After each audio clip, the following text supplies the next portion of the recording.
Overcrowded. Cops say 11 people were in a taxi which crashed out west, hurting them all and leaving the driver in hospital with serious injuries. Good evening and thanks for joining us for Primetime News. A special welcome to viewers on onespotmedia.com. I'm Archibald Gordon. And I'm Doreen Samuels. Also this evening, shortage, crashes and crime cause jump in demand for blood in St. Anne. Design dilemma.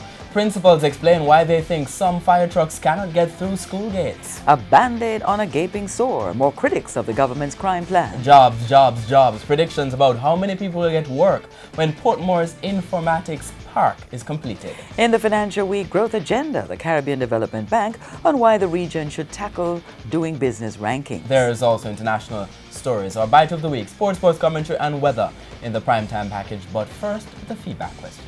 A traffic crash out west has left 10 children hurt. Reports are that a single motor car was carrying 11 people.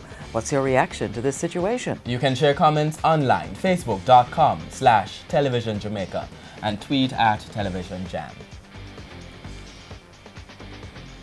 Stay with us. Primetime News returns after this break.